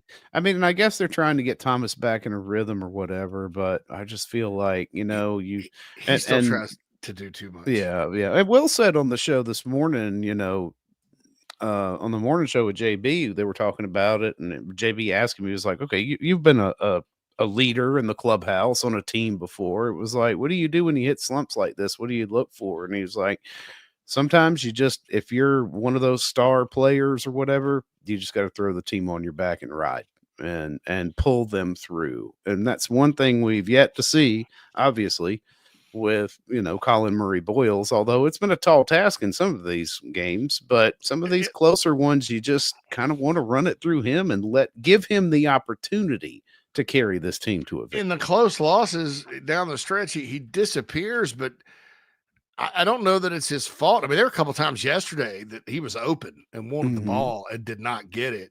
That's either just being kind of clueless or selfish. Yeah. And for whatever, with this team is not a team that you look at and go, this is a really good basketball team, right? It's very flawed. But when they play selfishly and dumb, like they're not dumb people. No. They're dumb basketball players sometimes. They have no chance to win, keep it close, much less win. And that's kind of what I saw last night. They have to play smarter. Jacoby Wright, that the staff wasn't sitting there thinking he would have to be asked to do what he has to do. Still, at the same time, I understand he's struggling to bring the ball up the court and probably doesn't have a lot of confidence. And, he's kind of rattled a little bit, more so than I've ever seen him in his career, if we're being frank. Yeah. Trying to do too much, but that doesn't mean you keep driving it into the lane and getting swatted by Asa Newell. I mean, that was one of the plays that stood out. I was like, are you serious? Yeah, I know. You're clinging to what little momentum you have. What gave you that? And Jamari Thomas did the same thing. And he gets in there and he's short and he's like, what do I do? What do I do? When they don't do things like that, they can keep it close and they still don't know how to win down the stretch. Right. Yeah. So I don't know what to make of it. So the question becomes, what's wrong? I said on the Big Spur today, a series of unfortunate events. Indeed. And I'll say it again, a lot of guys they were expecting to be better, even just a little bit better, have gotten or worse. Now, is that because, like with Jacoby Wright, he's not as good as he was last year? No, that's what I was going to say. Is there's obvious regression in a couple of these players, and I have no idea like where that's coming from. Like, we were hyping up Zach Davis going into it, like you were going to lean on him a bit more. He's going to do this, and while that hasn't come to fruition, he's still not as consistent a player as he was last season. When I see those two guys, and maybe I'm wrong, I don't know. I see two guys that try to do too much a lot of the time. Okay, Zach, you're a defensive player. You've got length. Selectively, you can hit threes. When you drive, you're a better player than when you take outside shots. Occasionally, you can hit the mid-range jumper. Stay in your lane. Why are you taking it from the top of the key, out of control, dribbling it off your leg? Jacoby Wright is not a shooter. He's not Michi Johnson or a guy like that. He's a guy that in certain situations can hit out, get hot from outside, give you some points. Other than that, he's a role player. Play your role. Jamari Thomas is not a fit for what Paris likes to do. But the problem, Phil, is this: you don't have ball handlers and you don't have scorers. No. So if he goes 3 for 13 from the field and then hits his foul shots, which actually they did well from the foul line last night. That's right. Yeah. A positive came out of that. It ends up with 18. Where are you going to get your points from? The only positive I see is Arden Conyers. Right. Because I think he's still learning and getting better, and he's going to be really good. I think. How good? I don't know, but good enough. He's got a nice skill set and a really nice shot. Mm-hmm. And I think Morris Ugasug is going to be a good player too. Now, is he a starter in this league? Well, kind of depends on what the league's like. He's going to have to get awfully consistent from outside, and be deadly from three, not just, sometimes I get hot and hit threes. Mm-hmm. I say all that to say this. I still have empathy for this team and especially for Lamont Paris. I mean, I've seen just some ridiculous stuff. It was wearing on him yesterday too. He's just like, what do you do? Jeremiah Donati, the new athletic director, by the way, is on the record as saying he's coming back. He was on 107.5 and said it. What he's going to do is try to dig into the why and the how can we help, which is what every athletic director does, including what Ray Tanner did. I hope that, because it's not just up to the AD. Everybody thinks ADs are these magicians that can, or sultans that can make everybody bend at their will. They have bosses too, and they're largely relying on people that can help with things, especially financially, around the school. So I hope he has the support to do it, because I'll tell you this, folks, if they dig into this and they sort of uncover like, hey, they step it up in basketball, a little men's basketball, with the support and there's some things Paris needs that maybe he hasn't gotten. There's quite frankly some things Frank Martin needed that he never got, just because you couldn't fund it. There was no interest in giving to it or helping raise money for it or anything. Right. Mm-hmm. Not that Ray and Chance, those guys didn't try. Right. And I'll tell you this about with everybody. I'll include the whole Gamecock apparatus: fans, boosters, admins, leaders, board of trustees, people that make decisions, kids on bikes, whatever. The guy that mops the floor at the Colonial Life Arena, everybody.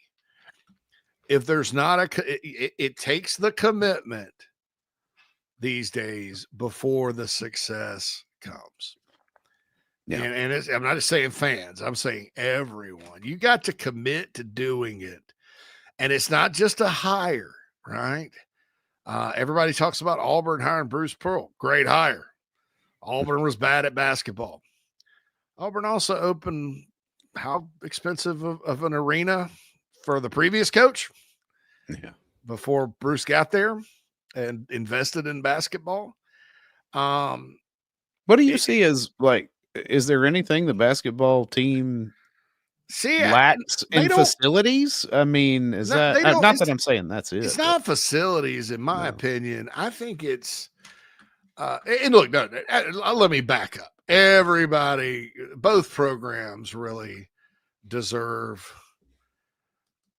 a state-of-the-art men's and women's basketball complex and facility. And, my understanding is it's been talked about, and they want to build it right. There's a spot right next to the Rice Athletic Building up there in the athletics quad or whatever, near where the Sarge used to be, where, I'll just say sometime in the recent future, I was shown that spot. That's where the basketball facility could go, Mm-hmm. I don't know, because it changes and and different ADs prioritize things. And again, you have to have the support to do it. I think the fans will come out if you win, but to get in a position where it's more than just every now and then, oh, great, that was fun. That one time Carolina basketball was good, but other than that, no interest. I mean, I don't think you have to necessarily show up for every game or anything like that. Right. Because there's some talk around the SEC that, as good as the league is, that I think Feinbaum said the oxygen's been sucked out of the room by football a little bit, or said there's not enough air for basketball. I don't agree with that either. I'm not going to put him on the stupid list for it, but no, but he could have a point with as early as the season starts and long as the football season goes now, right? Because we're still, even though without a Southeastern presence in the national championship game, a lot of the sports-minded folks down in this area want to watch their favorite game be played and are not going to miss the national championship. So you've been mentally involved with football from late August when the games finally kick off, or hell, even more than that, but myopically focused on it's from late August to freaking late January now. And it's a different, college basketball is a lot different than it used to be too. I mean, with the Colonial Life Arena, I'll say this, I think it's been tremendous for the city of Columbia things like graduation, concerts, women's basketball has been good. Getting the NCAA regional at the Colonial Life Arena is good. It's great for men's basketball when it's packed, but it's kind of like guaranteed rate field in Chicago. When they built that, the new Comiskey Park, the trend in baseball was, sort of like, looks a little like Yankee, or they just like the big utilitarian stadiums, severely pack as many people in there as you can, that kind of thing. And then they built Camden Yards like a year later, Phil. And everybody went retro, and then they had to like redo guaranteed rate now. So it looks basically like Turner Field now, and everybody wants a new park. Okay. The same thing happened with the CLA at the time. What you did when you had aspirations to be really good in basketball was you built a big, like an Arkansas Bud Walton Arena, and that's basically what they did. Yeah. And they had aspirations, and then time passed, and all of a sudden, other schools are like, nah, smaller with more amenities is better. And so what do? You can't just like ships passing in the adjust night. It, right? And it's not like with because of course they redid Little John up here a few years back. Yeah, and it's a better looking place than it was. Yeah. But the problem with the CLA is the city doesn't want to shut things down from a revenue standpoint for the non-sports related things that go on there. It's going to be a harder sell, right? Because you do have that as an attraction, being in a partnership with the city of Columbia to bring in stuff to a greater extent than what our friends up the road here had with Little John. They don't at me because I know they've done concerts there before. They don't do them on the same regularity as they do at the CLA. I don't remember when it was. I went to see Michael W. Smith, which right in that wheelhouse too, right? Yeah. Friends are friends forever, man. That's right. But gosh, when was that? Was that in high school? That would have had to have been. That would have had to have been like the mid to late 90s. Well, early to mid 90s. I've never been to a basketball game at Little John. I have not either. I don't know. It's been about Carolina Close game's been on a bad night every time. But anyway, I'm not advocating. I think this. I think if you wanted to build a new arena, you could build a new arena and keep the CLA. It'd be kind of crazy if you had all three arenas. Right? All three. That's right. Yeah, because the fire's still there. I mean, it opened in 02, 03, so we're over 20 years, right, of it being in existence.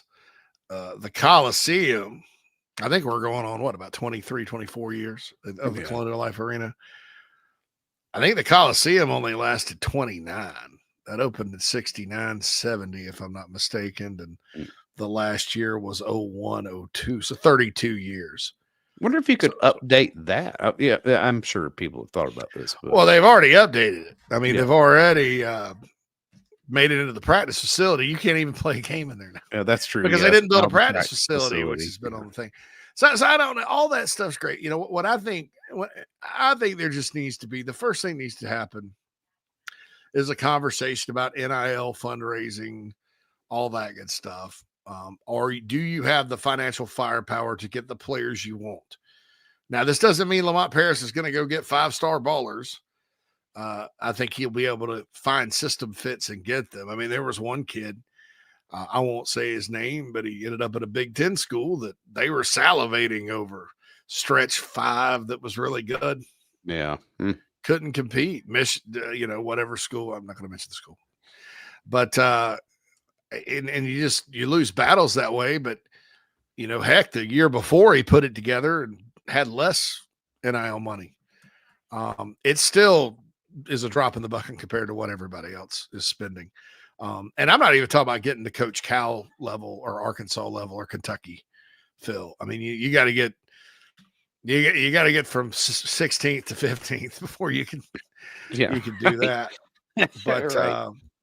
One step at you a know, time. and that's the first thing. The second thing, do you have the right staff? You know, do you have the right assistant coaches? Do you need to make a hire? The third thing is, if it gets to the point where you got to blow it up and start over, blow it up and start over. Yeah, everybody, you know, tell them to get the portal, go. It may be that way if it ends up bad. Just totally rebuild it. And I think those are the conversations they're going to have. Then, from an administration standpoint, one thing that kills them, and it's true, is the way it's a TV thing. It's the way the arena looks on TV. The Notre Dame coach last year, Tewksbury, I think his name, came from Penn State.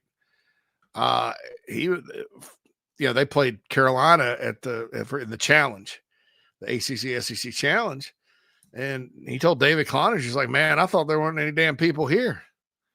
He's like, "I thought nobody came," and I walked in, I was like, and he threw an S-bomb out there. He's like, "They're here, they're loud."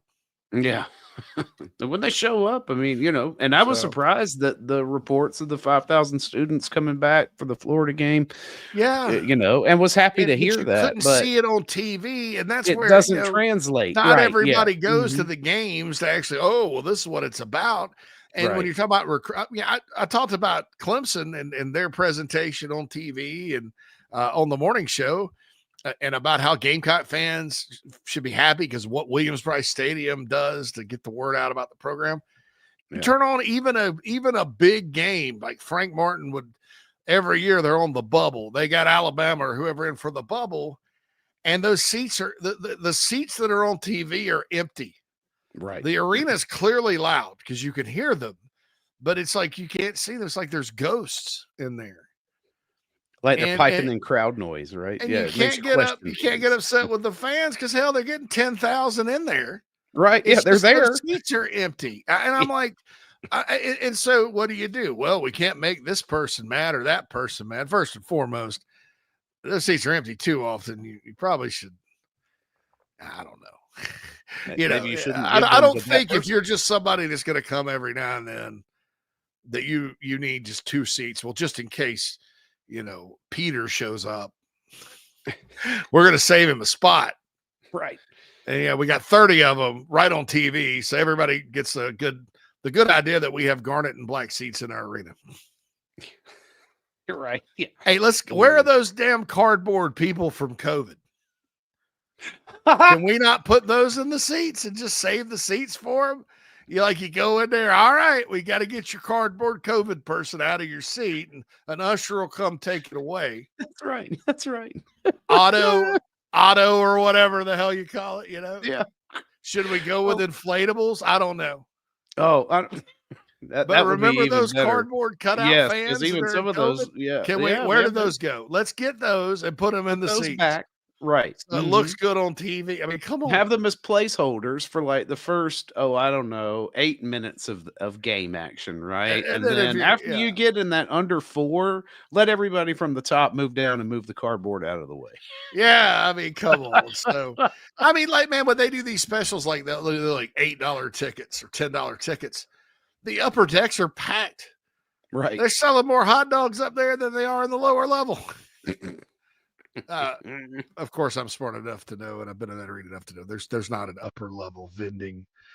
It's all one level, but which just makes it nice. But I mean, I don't necessarily think you need to build a new arena or anything. If you want to, fine. Keep the CLA for concerts and big events and all that. Still play sports in there. Maybe I play hockey. I don't know.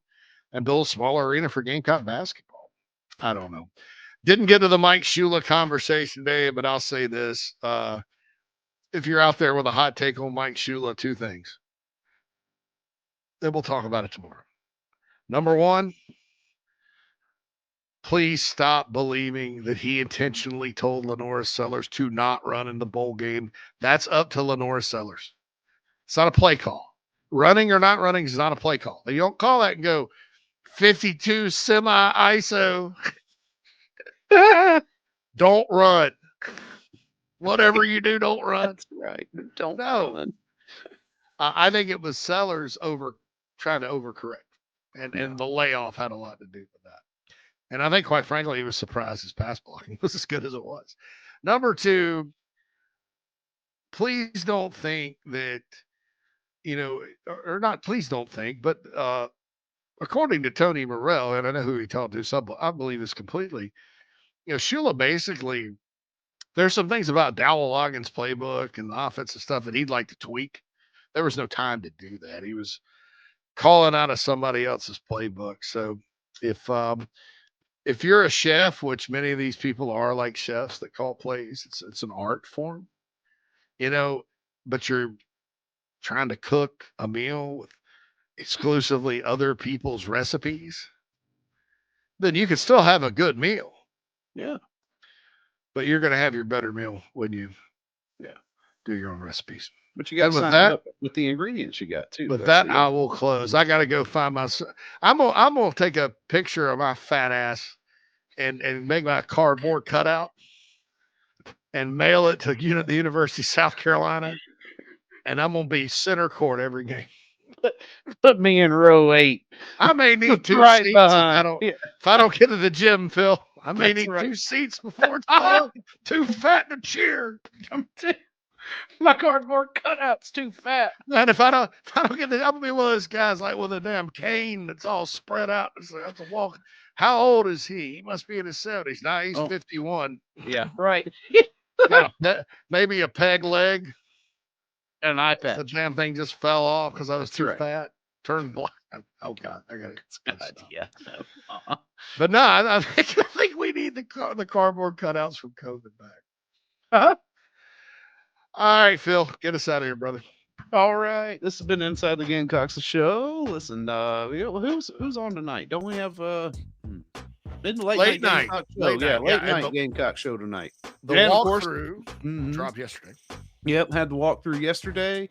Don't forget to check out everything on the Chief Sports Network app. Again, JC mentioned the Tailgate Talks and got the new one out this week. JB comes back 10 o'clock in the morning, bright and early, at least for some of us, with the morning show.